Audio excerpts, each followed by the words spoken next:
निशा की दो बेटियां थी जिनका नाम नूर और सायरा था। निशा अपनी जेठानी कमला के साथ रहती थी। कमला की भी एक बेटी थी जिसका नाम शिवांगी था। निशा का पति और कमला का पति दोनों शहर में बिजनेस करते थे। यहाँ कमला निशा और उसकी बेटियों को बिल्कुल पसंद नहीं करती थी। एक दिन कमला अपने कमरे में बैठी हुई थी और खुद में बोल रही थी, मैं नहीं चाहती कि इस जायदाद में निशा की दोनों बेटियों का भी हिस्सा हो। मुझे तो समझ ही नहीं आ रहा, पता नहीं कब मुझे उससे छुटकारा मिलेगा। इसकी तो दो बेटियां हैं और मेरी एक ही। ऐसे तो इसकी दोनों बेटियों को मिलाकर इसके पास ज्यादा जायदाद हो जाएगी और मेरे पास उन दोनों के मुकाबले कम। मुझे जल्दी कुछ करना होगा। कमला यहाँ तरकीब सोच रही थी। वहीं दूसरी तरफ निशा की दोनों बेटियां बाहर खेल रही थी। तभी कमला की बेटी शिवांगी आती है और उसकी दोनों बेटियों को एक एक थप्पड़ मार देती है। उसके बाद दोनों बहनें मिलकर कमला की बेटी शिवांगी को मारती है। मम्मी जल्दी आओ, देखो ये दोनों लड़कियां मिलकर मुझे मार रही है। शिवांगी की आवाज सुनकर कमला वहाँ आती है। उसके बाद कमला दोनों बहनों को मारने लगती है। तुम दोनों बहनों की इतनी हिम्मत जो मेरी बेटी को हाथ लगाया। आज के बाद तुमने ऐसा करने की कोशिश की तो मैं तुम दोनों बहनों के हाथ पैर तोड़ दूंगी। जैसी माँ वैसी ही दोनों बेटियाँ। शोर शराबा सुनकर निशा भी वहाँ आ जाती है।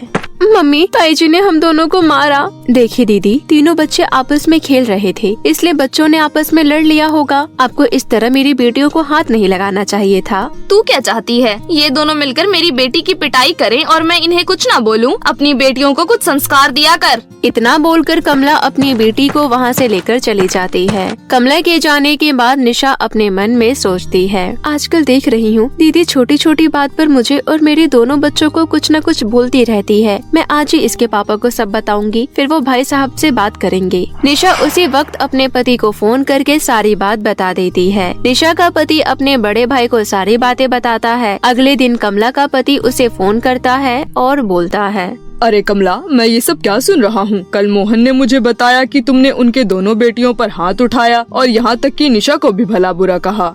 अरे तुम तो उन दोनों के चमचे हो। तुम्हें कभी अपनी बेटी और बीवी नजर आती है क्या?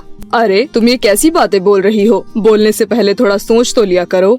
जैसी तुम्हारी हरकतें हैं ना, उसके हिसाब से तुम्हें बहुत इज्जत मिल रही है। अगर आज के बाद कभी भी उनके चक्कर में मुझे कुछ कहा तो मैं तुम्हें छोड़ूंगी नहीं। इतना बोलकर कमला गुस्से से फोन काट देती है।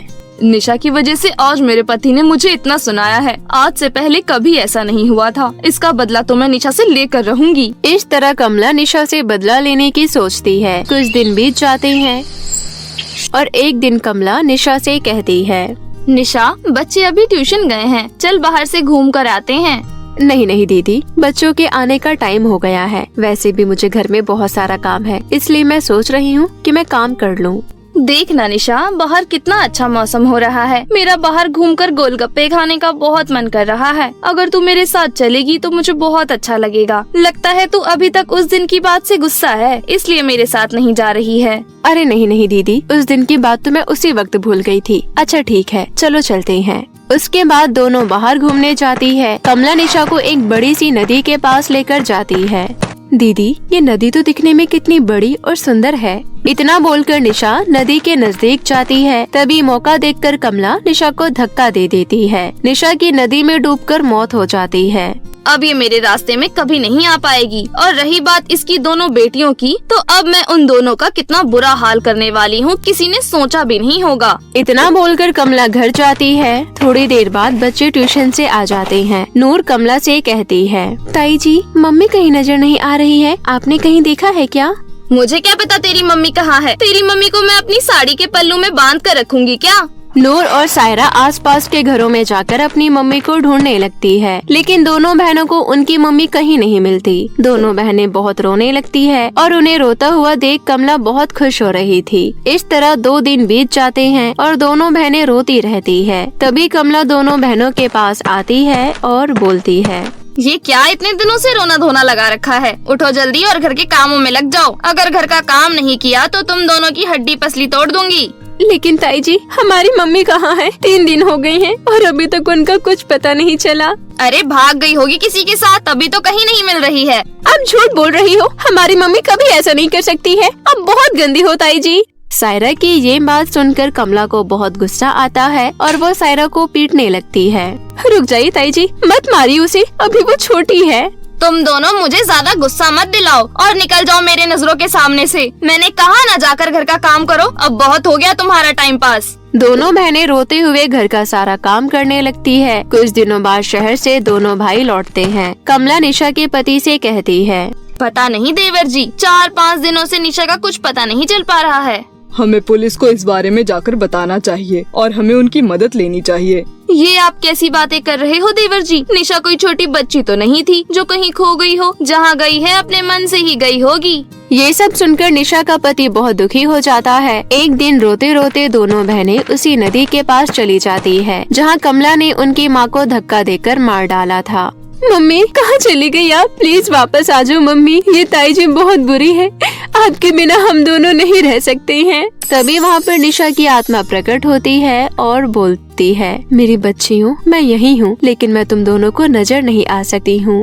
लेकिन क्यों मम्मी? क्योंकि मैं मर चुकी हूँ और अब मैं वापस इस दुनिया में कभी नहीं आ सकती। मैं सब कुछ अच्छे से जानती हूँ कि तुम्हारे साथ क्या क्या हो रहा है, लेकिन तुम दोनों चिंता मत करो। अभी मैं तुम्हें कुछ दूंगी जिसके बाद तुम्हें कभी किसी कठिनाई का सामना नहीं करना पड़ेगा। इतना बोलकर निशा की आत्मा वहाँ पर 2 छोटे बड़े फ्रॉक प्रकट कर देती है। ये दोनों जादुई फ्रॉक है। तुम दोनों बहनें जादुई फ्रॉक को पहन लो, उसके बाद कोई भी तुम्हारा कुछ नहीं बिगाड़ पाएगा। इतना बोलकर निशा की आत्मा वहाँ से चली जाती है। दोनों बहनें अपने अपने जादुई फ्रॉक पहन लेती हैं और अपने घर जाती है। कहाँ थी तुम दोनों मनहूस? और तुम दोनों के पास इतनी सुंदर फ्रॉक कहाँ से आई?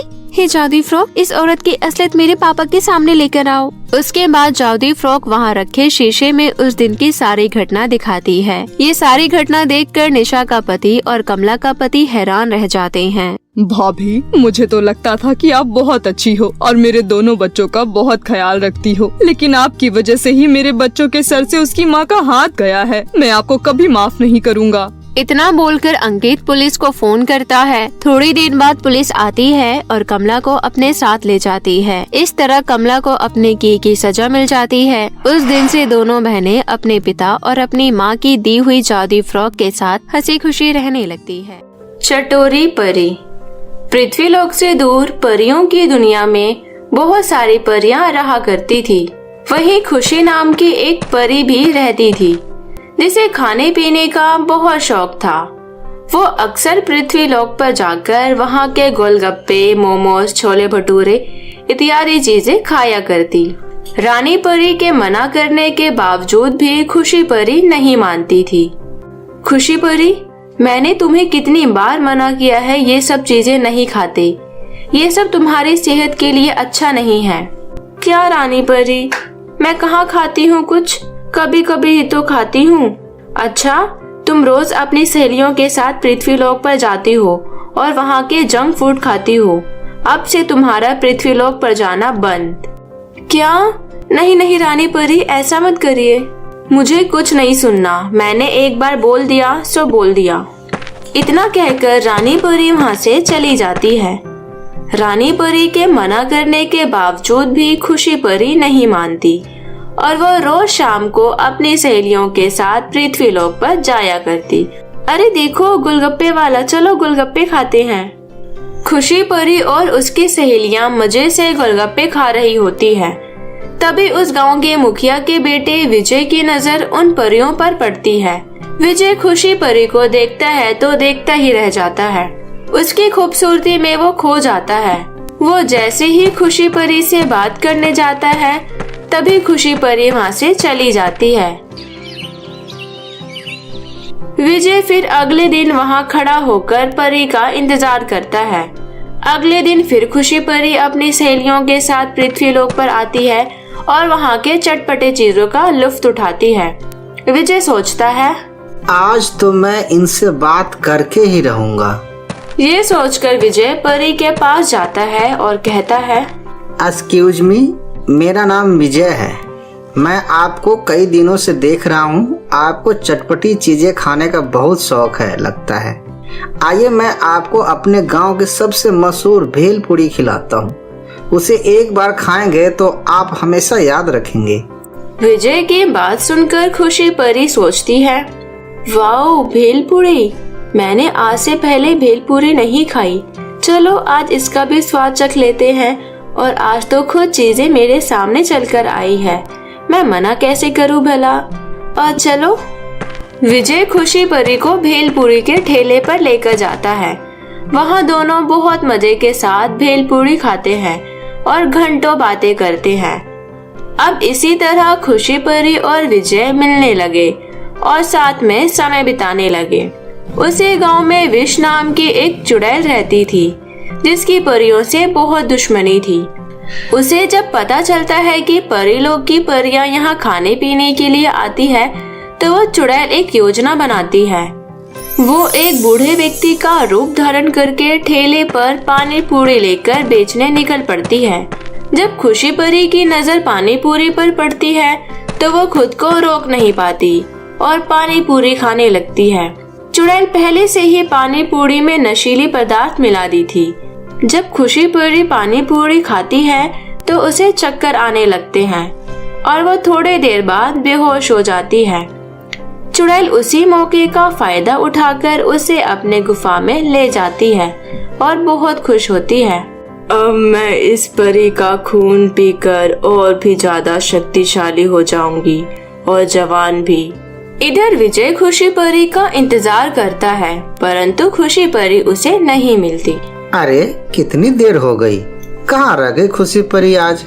खुशी परी की सखी भी खुशी परी को इधर उधर ढूंढती है परंतु उन्हें भी खुशी परी कहीं नहीं मिलती। फिर वो विजय के पास जाती है और उससे कहती है, हमारी खुशी कहाँ है? क्या मतलब कहाँ है? क्या वो आप लोगों के साथ नहीं है? नहीं, वो काफी देर से हमारे साथ नहीं है। हम उसे ढूंढ रहे हैं पर वो कहीं मिल नहीं रही। सच सच बताओ हमारी खुशी कहाँ है? मुझे नहीं पता, मैं खुद उसका कब से इंतजार कर रहा हूँ। हमें अब बहस करने में समय बर्बाद नहीं करना चाहिए। हमें तुरंत ही खुशी परी को ढूंढना चाहिए। इधर सब खुशी परी को ढूंढने लगते हैं परंतु खुशी परी कहीं नहीं मिलती। फिर परियां परी रानी के पास जाती है और उन्हें सब सच बताती है। मैंने तो पहले ही मना किया था, ऐसे बार बार पृथ्वी लोक पर परियों का जाना सही नहीं है। हमें माफ कर दीजिए रानी परी, परंतु अभी हमें खुशी परी को ढूंढना ज्यादा जरूरी है। रानी परी अपने जादुई शक्ति से खुशी परी का पता लगाती है। वो देख लेती है कि विष चुड़ैल ने खुशी परी को कैद करके रखा है। जिसका डर था वही हुआ। चुड़ैल ने हमारी खुशी को कैद करके रखा है। उसके चंगुल से हमें खुशी परी को छुड़ाना इतना आसान नहीं। फिर रानी परी और बाकी सारी परियां खुशी परी को ढूंढने पृथ्वीलोक पर जाती है। वहाँ उन्हें विजय मिलता है और वो कहता है, क्या हमारी खुशी परी का कुछ पता लगा? हमारी खुशी यहाँ के विष नाम की चुड़ैल की गुफा में कैद है। वो चुड़ैल बहुत ताकतवर है। उससे हमारी खुशी परी को आजाद कराना इतना आसान नहीं है। परी जी, अगर हम चाहें तो बड़ी से बड़ी चीज को आराम से हरा सकते हैं। आप एक काम करिए, मैं चुड़ैल की गुफा में जाऊंगा और उसका ध्यान भटकाऊंगा और आप सारी परियां मिलकर अपने जादू शक्तियों का उस चुड़ैल पर इस्तेमाल करना। मुझे उम्मीद है कि आप सारी परियों की शक्ति के आगे वह चुड़ैल टिक नहीं पाएगी। रानी परी, विजय सही कह रहा है, हमें ऐसा ही करना चाहिए। सारी परियां ऐसा ही करती है। विजय उस चुड़ैल की गुफा में जाता है और कहता है, दुष्ट चुड़ैल, छोड़ दे खुशी परी को, नहीं तो तेरे लिए अच्छा नहीं होगा। कोई मेरा कुछ नहीं बिगाड़ सकता। आज अमावस्या की रात है। आज इसकी मैं बलि दूंगी, फिर इसका खून पीकर मैं हमेशा हमेशा के लिए अमर हो जाऊंगी। वैसे अच्छा ही हुआ जो तू यहाँ आ गया। मुझे भूख मिटाने के लिए तेरी ही जरूरत थी। तभी सारी परियां मिलकर पीछे से चुड़ैल पर हमला कर देती है और चुड़ैल को घायल कर देती है। ये कैसे हो सकता है? तुम परियां इतनी ताकतवर कैसे हो गई? ये बस थोड़े से दिमाग का कमाल है। खैर, तुम नहीं समझोगी। सारी परियां मिलकर चुड़ैल को एक शीशे की बोतल में कैद कर देती है और खुशी परी को चुड़ैल के चंगुल से आजाद करती है। खुशी परी को अपनी गलती का एहसास होता है और वो रानी परी से माफी मांगती है। रानी परी, मुझे माफ कर दीजिए। मैं आपकी बात ना मानकर पृथ्वीलोक पर आती रही और मेरे चटोरेपन के कारण आज मैं इतनी बड़ी मुसीबत में फंस गई। कृपया करके मुझे क्षमा कर दीजिए। आज के बाद मैं ऐसा कुछ नहीं करूंगी जिससे आपका दिल दुखे। शुक्रिया करना है तो विजय का करो, इसी की बदौलत आज हम तुम्हें बचा पाए हैं। विजय, तुम्हारा बहुत बहुत शुक्रिया। अरे भाई, मुझे तो बड़ी ही जोर की भूख लगी है, कुछ चटपटा खाने का मन कर रहा है। चलो परियों, गोलगप्पे खाते हैं। रानी परी की ये बात सुनकर सारी परी हैरान हो जाती है। अरे हैरानी की क्या बात है, हमें कोई भी चीज खाने में कोई बुराई नहीं है, पर वो चीज हमें लिमिट में खानी चाहिए। क्यों, सही कहा ना? तो अब चले। इसके बाद सारी परियां बहुत ही मजे के साथ पानी पूरी खाती हैं, फिर परीलोक को लौट जाती है। तो दोस्तों, कैसी लगी आपको हमारी ये चटोरी परी? हमें कमेंट में बताएं और अपने दोस्तों के साथ ज्यादा से ज्यादा शेयर करें। और यदि आपने अब तक हमारे चैनल को सब्सक्राइब नहीं किया है तो जल्दी से सब्सक्राइब कर लें। शुक्रिया।